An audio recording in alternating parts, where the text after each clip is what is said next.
చంద్రబాబు గారు చెప్పారు, అదేవిధంగా మా సీనన్న చెప్పారు. ఈ యొక్క కల్లూరు పట్టణం 83 కంటే ముందున్నటువంటి కల్లూరు, 83 తర్వాత కల్లూరు. ఏ గ్రామాన్నైనా చూసుకోండి, తూర్పు లోకాలం అంటారా, పడమటి లోకాలం అంటారా, కప్పలబంధం అంటారా, ఏ ఊరు చూసుకున్నా యజ్ఞనారాయణపురం అంటారా, ఎన్నవేలు అంటారా, మీకున్నటువంటి కష్టాలు ఆ రోజు నన్ను ఊరూరు తిప్పారు. 30 సంవత్సరాల వయసులోనే నన్ను మీ ప్రతి ఊరు బుధాల మీద ఎక్కించుకొని తిప్పారు. అవన్నీ నా మనసులో పెట్టుకొని, నాకు భగవంతుడు ఎన్టీఆర్ ఇచ్చిన అవకాశాన్ని దృష్టిలో పెట్టుకొని ప్రతి ఊరికి ఈ కల్లూరు మండలానికి ఏది కావాలంటే అది మీరు అడిగినటువంటి అన్ని పనులు కూడా చేసే భాగ్యం శ్రీరామచంద్రుడు మీరు నాకు కల్పించారు. అందుకని సాగునీటికి కానీ, తాగునీటికి కానీ, రహదారులకు కానీ, మంచికి కానీ, చెడుకు కానీ కల్లూరు నియోజక మండలం ప్రతి ఎకరానికి సాగు వచ్చేటట్టుగా మీరు ఈ పక్క కెనాలి పై భాగానికి వెళ్తే ఆనాడు తినడానికి తిండి లేనటువంటి లక్ష్మీపురం కానీ అనేక గ్రామాలు కరువు కలవటించిపోతుండేది. పక్కనే సాగిపోతున్నా కూడా మన పొలాలకు నీళ్ళు వచ్చాయి కావు.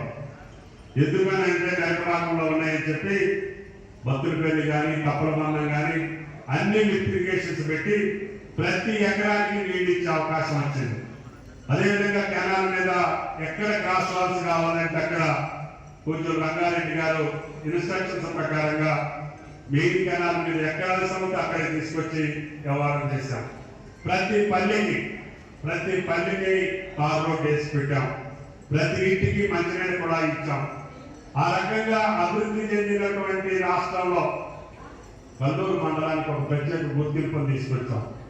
రాజకీయంగా కూడా ఇది ఖమ్మం డివిజన్లో ఉంటే మనకి సత్తుపల్లి నుంచి ఖమ్మం పోవాలంటే ఇబ్బంది అవుతుందని చెప్పి పట్టుబట్టి కల్లూరుని రెవెన్యూ డివిజన్ చేశామని చెప్పి కూడా మీకు సందర్భంగా అనిపిస్తుంది.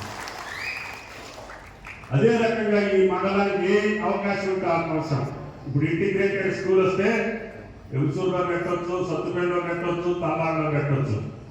కానీ కల్లూరు మండలానికి ఉన్నటువంటి ఇంపార్టెన్స్ దృష్టిలో పెట్టుకొని అమ్మ కల్లూరు మండలంలోనే పెట్టండి, మన పిల్లలందరికీ ఉపయోగపడుతుందని చెప్పి ఇంటిగ్రేటెడ్ స్కూల్ 200 కోట్లతోటి ఇక్కడే మనం శాంక్షన్ చేసుకున్నాం. 5 స్టేషన్ శాంక్షన్ అయింది. జిల్లా కార్యాలయాలన్నీ కూడా ఈ కల్లూరుకే వస్తాయి.